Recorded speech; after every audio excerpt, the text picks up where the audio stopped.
Добре дојдовте во саботното издание на регионалните вести. Со информациите започнуваме веднаш. 47 годишен жител на гостиварски Добридол го загубил животот откако паднал од петти кат на објект во изградба. Во Маврово вчера почина работник при изведување градежни работи. Според информациите на Министерството за внатрешни работи, околу 10 часот и 40 минути вчера, при работа на изградба на нов објект, односно поставување плоча, од петтиот кат паднал 47 годишен жител на село Добридол Гостиварско, при што починал на самото место. Увид извршила екипа од полициската станица Гостивар. По наредба најавен обвинител, телото на починатиот е дадено за обдукција, информираат од МВР.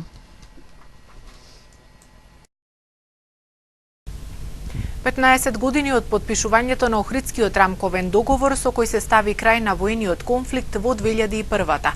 По тој повод конференција на Попова шапка.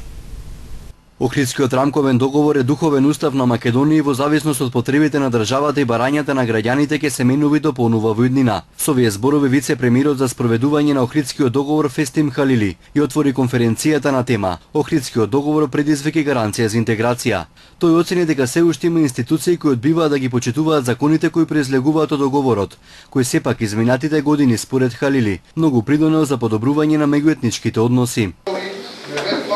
Охридскиот рамковен договор ќе живее заедно со државата. Тој понатаму ќе се дополнува ако има потреба од тоа, се во зависност од политичките потреби и потребите на граѓаните. Договорот никогаш нема да престане да важи. Се уште има некои институции кои не го почитуваат законот за јазиците, но за разлика од порано, благодарение на Охридскиот договор, сега на албански јазик се зборува во владени институции и во други институции кои ги користат граѓаните.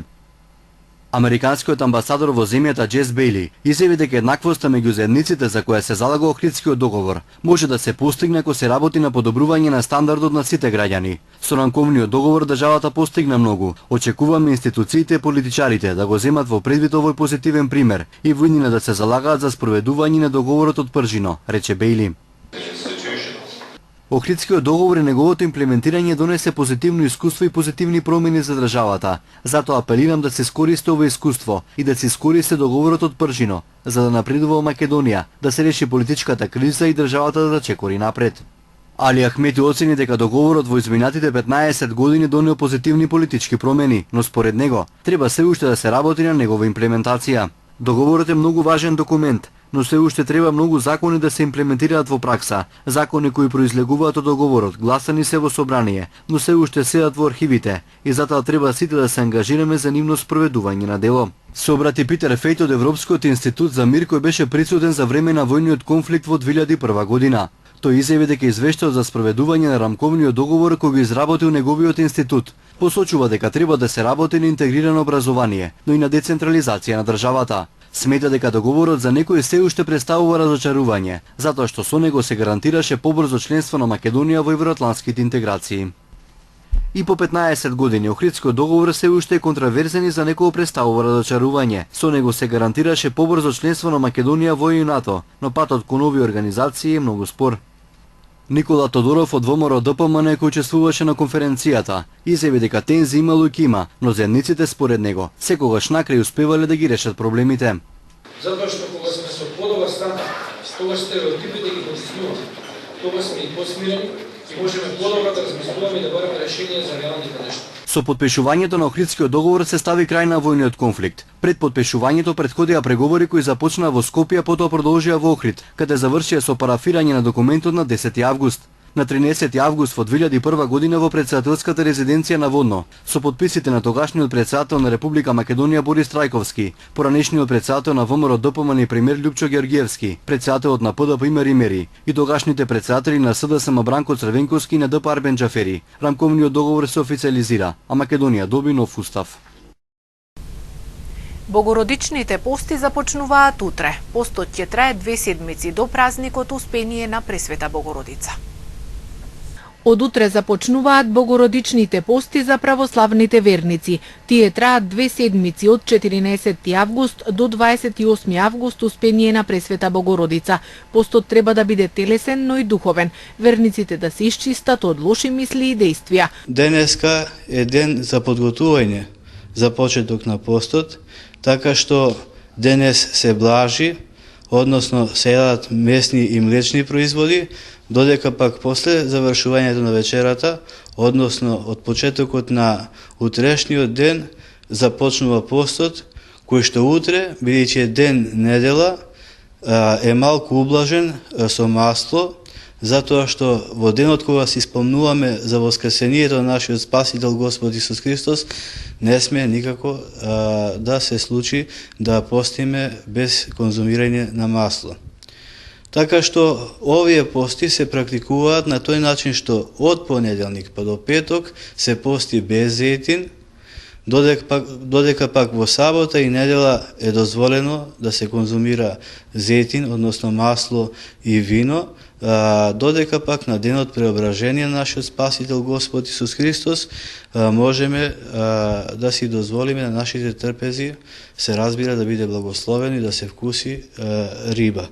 Нели, и да се конзумира, се разбира, умерено, оноку колку што е благословено и благочестиво вино. Така што овие пости траат 2 недели, меѓутоа интересно да се напомене дека во минатото Богородичниот пост, како таков, иако древен, бил малку одвоен од постот кој што се спомнува пред празникот Преображение на нашиот Спасител Господ Исус Христос, така што се постело 5 дена пред Преображение, на Преображение се чествувал празникот, а потоа се јадело месо, се додека царот Лав Мудри не заповедал во Византиската империја да се прекине со таа традиција и постот кој што е преображенски, значи малку постар од постот за Успение на Пресвета Богородица, да се спои со деновите кога се пости за Успение на Пресвета Богородица, така што тоа да биде еден пост посветен во чест и спомен на Мајката Божја и се разбира да трае 2 недели, односно се до празникот на незиното Успение. Значајно е уште тоа да се каже дека во текот на овие пости, односно на денот на преображението на нашиот Спасител Господ Исус Христос, црквата практикува да се благословуваат грозјето, тука доаѓа исто така и јаболката како домашен производ, како продукт да се благословува, значи во некои цркви тоа е практика, така што до преображение, според обичајот во нашето свето православие, не се практикува на трпезите да се вкусува, да се благословува и да се вкусува грозјето. Постот пред се значи телесно воздржување, значи од многу телесни задоволства, меѓу кои е и воздржувањето од мрсна храна, значи храна која има животинско потекло од месни и млечни производи. Меѓутоа, постот треба да има и своји духовни димензии, односно треба човекот во тие денови на постот да се смирува себе си, значи да го најде мирот во својата душа, со себе си, со Бога, со ближниот, да се внимава на домашната хармонија, на хармонизирање на меѓучовечките односи, на нашата постојана комуникација и релација со Бога преку молитвата.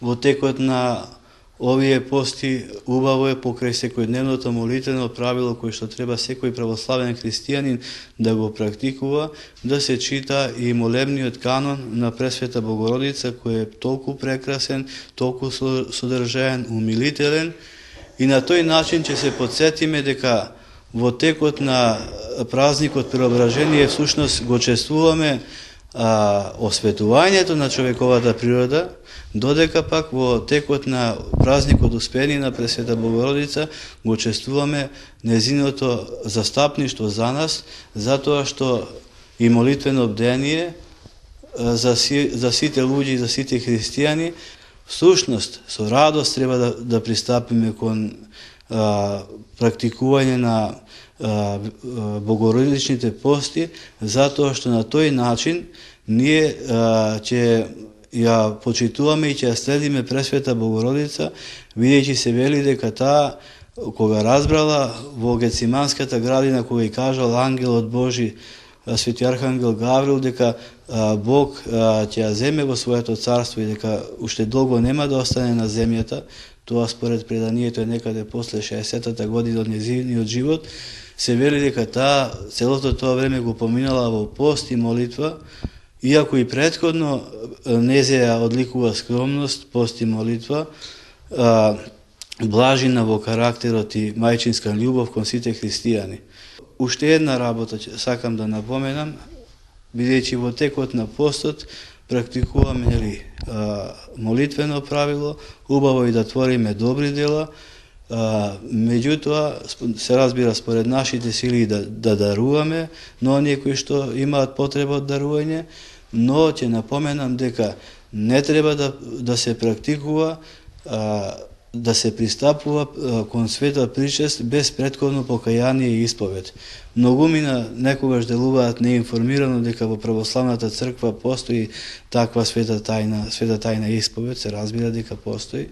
Таа е една од 7 свети тајни на црквата, значи постот, молитвата, покаянието и исповедта се оној пат кон кој што треба да чекориме и она што треба да се испочитува во текот на овие и во сите пости во текот на годината. Од црквата порачуваат до верниците Богородичниот пост да помине со чистота во срцето, добромислие и доброделие. Од денес телевизија КИС започнува со емитување на телевизиската анкета "Граѓаните зборуваат", во која жителите на Тетово ќе имаат можност да ги кажат своите согледувања за општествените проблеми и прилики, како и да истакнат кои теми и области треба да бидат анализирани во новинарските прилози. Со какви проблеми се соочуваат граѓаните? Што би сакале повеќе да има во вестите? Во вестите? Се да има, само што е реалност. Да не се каже и реалната природа или и реалната состојба на граѓаните во градот, во Тетово. Поготово. Оти секогаш се зборува дека има вработување, има ова, отворени нови капацитети, едно друго, а тие нигде не се гледат. Никаде тие ги нема. Дека е покачен стандардот на граѓаните, дека е намалено вработувањето, ово, оно, каде го има? Тоа не се спојува со реалноста на граѓаните. Затоа во вестите или во новинарството, истражувачкото новинарство треба да биде во прв план, за да му се спротивстави на било која власт. Да. Не на сегашната, туку и на претходната и на идната власт која ќе дојде. Лидер на состојбата во граѓанството да биде истражувачкото новинарство. А некои проблеми во градот кои што треба да биде истакнати или за кои до сега не се зборувало воопшто? Или пак требате повеќе? Па има премногу. Не знае човек од каде прво да почне. Дали од хигиената, одржувањето на градот, хаосот во сообраќајот, канализацијата, со водата за снабдување, водата за пиење и таа што го има и таа е нечиста. Мада тие некогаш, туку повеќе не излажат дека е водата чиста за пиење, а воопшто не е чиста за пиење. Тоа општеството го боли. Зошто цело време политиката го лаже народот? А има позитивни работи кои што треба да се зборуваат? Многу малку. Невидливи се. Во однос на негативните работи, позитивните се невидливи. Во вестите. Јас не знам, прво вестите дали се вести. Јас во вести не верувам. Све се крие, се кажува тоа што е наредено. Друго што да ви кажам? И па што би сакале според вас? Што би требало да има во вестите? Какви вести? Вистината да се кажува. Ненаместени вести. Од некого што ќе кажат. Например, за Тетово. Нека дојдат во наша улица да видат 20 години немат исчистено ништо. А се фалят ово е во Тетово. Џабе зборува теата Рифи, кога живиме во најнечист град во цел свет, не во Македонија. А има позитивни работи за кои треба да известуваат новинарите? Па не знам дали има во Тетово позитивна работа. За во Тетово не верувам позитивно. Цел град е негативец, катастрофа. Тоа можам да кажам искрено. Како се чувствувам јас овде како жител на Тетово, победно нешто немам видено, да ви кажам. Со возилова некако не се баш како треба. Не можеш да идеш, почит нема, тоа. Што сакате повеќе да има во вестите? Зашто новинарите до сега не известиле или зашто сакате повеќе да известуваат? Проблеми некои? Проблеми нема, само сега са овие новинарите, сега телевизориве са партиски више.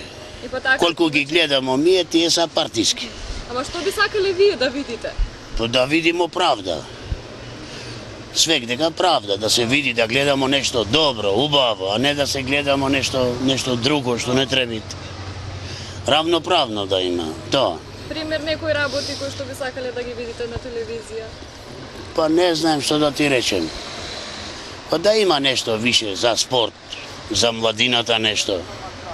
Тоа највише, за нас старите, било што било, работа да има, за младите да не ни бега надвор, иначе отишле младите, ги нема више овде.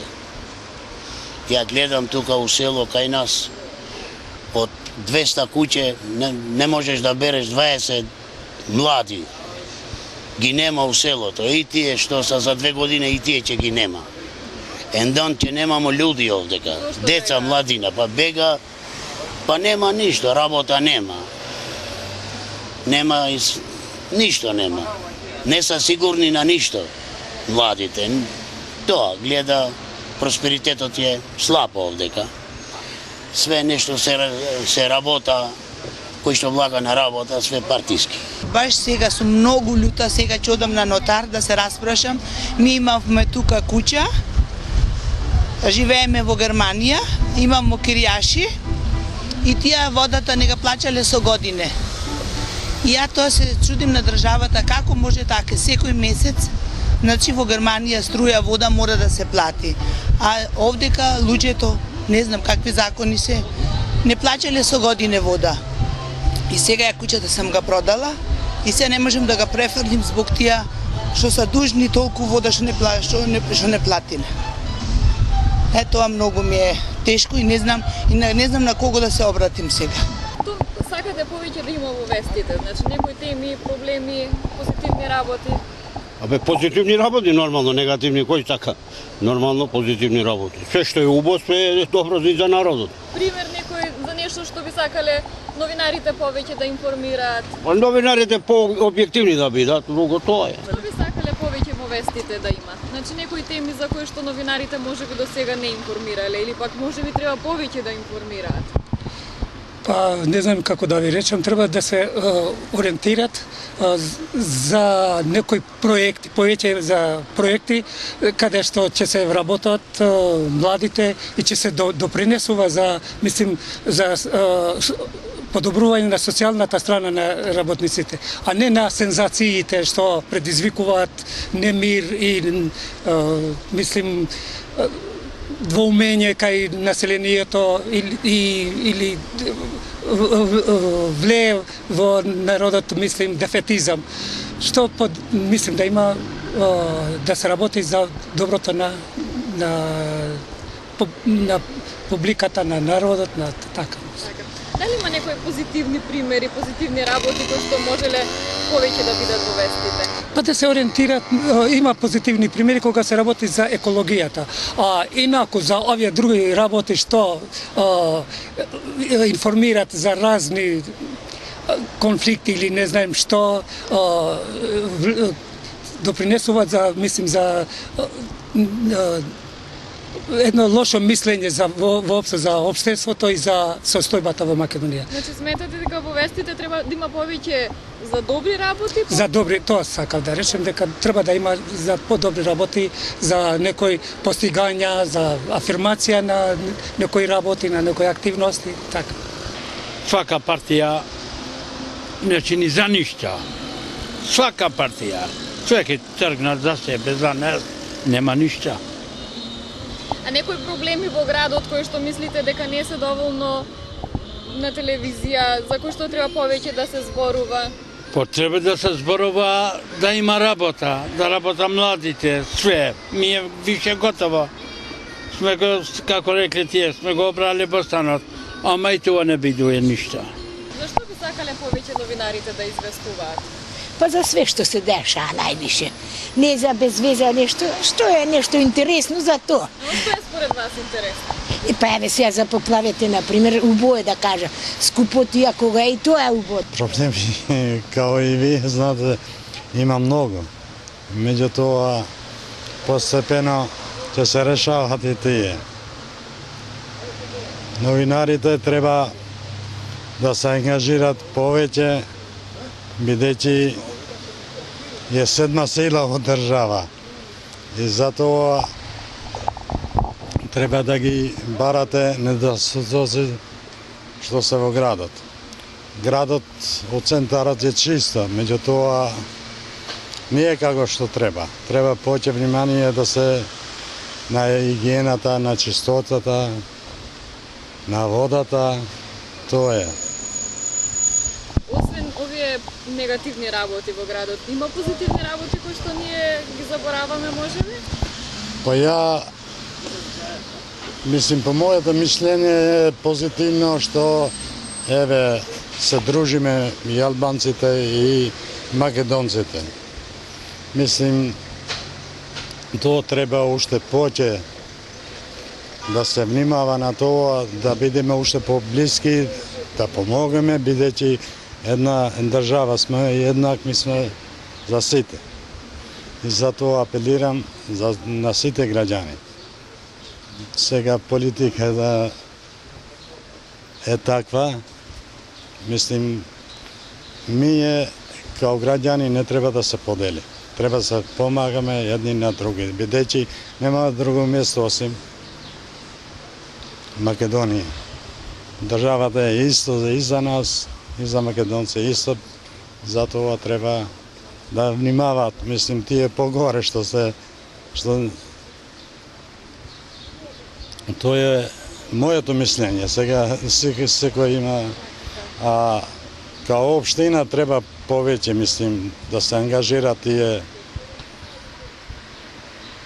Не е само град Тетово, него и руралните места треба да внимават, бидејќи необработеноста е голема, стандардот е голем, а нарочито вие, новинарите, треба да истражувате каде е грешката, да се информира народот, бидејќи на вас повеќе граѓаните веруваат на новинарите и затоа ве замолим, мислим лично јас, повеќе да се ангажирате било каде. Да се докаже дека стварно овде не чини и Значи повеќе да се информира за проблеми, сакате? Да. Поплавените подрачја од Скопскиот регион една недела се справуваат со последиците од големото невреме кое однесе човечки животи и предизвика огромна материјална штета. Граѓаните бараат координирана акција за санирање на штетите. Поради која деновиве почна да се шири од најзагрозените подрачја, стравуваат од можни зарази, бидејќи се уште има куќи и дворови покриени со талок од кал и вода. Од Министерството за здравство уверуваат дека нема појава на заразни болести во поплавените подрачја. До сега само еден пациент со ентероколит е хоспитализиран на клиниката за инфективни болести и тој е во добра здравствена состојба. Вчера Комисијата за заразни болести при Министерството за здравство даде препорака за привремена евакуација на ранливото население од поплавените подрачја за побрзо санирање на домовите и дезинфекција. Ова се однесува посебно за деца до 14 годишна возраст, со нивните мајки, за инвалиди, бремени жени, неподвижни лица, хронично болни и лица над 70 годишна возраст. Со препораката надлежните оценуваат дека состојбата на теренот покажала дека за да се заштити здравјето на ранливите категории граѓани, подобро е тие привремено да ги напуштат домовите.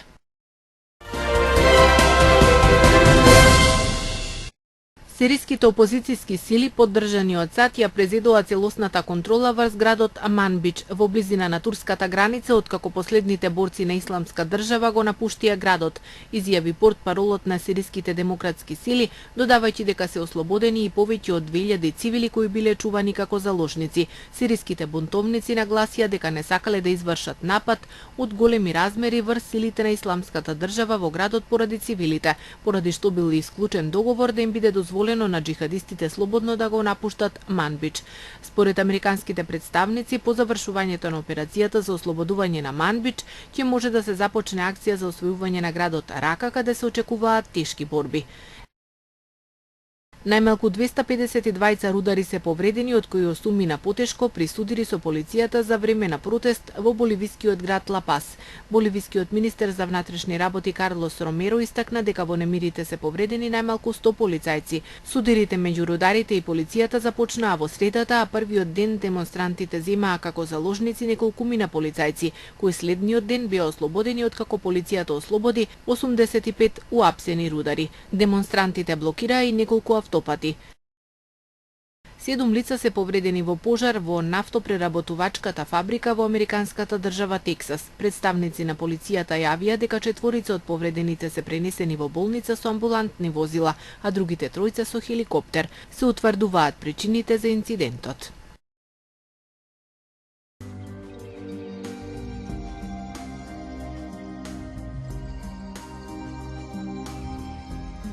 Денес имавме сончево време со мала до умерена локална облачност. Утринските температури се движеа од 10 до 17, а дневните од 21 до 25 степени.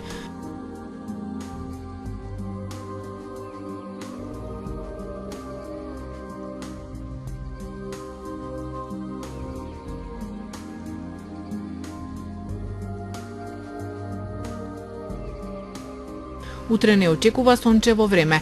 Утринските температури ќе се движат од 9 до 14, а дневните од 20 до 28 степени.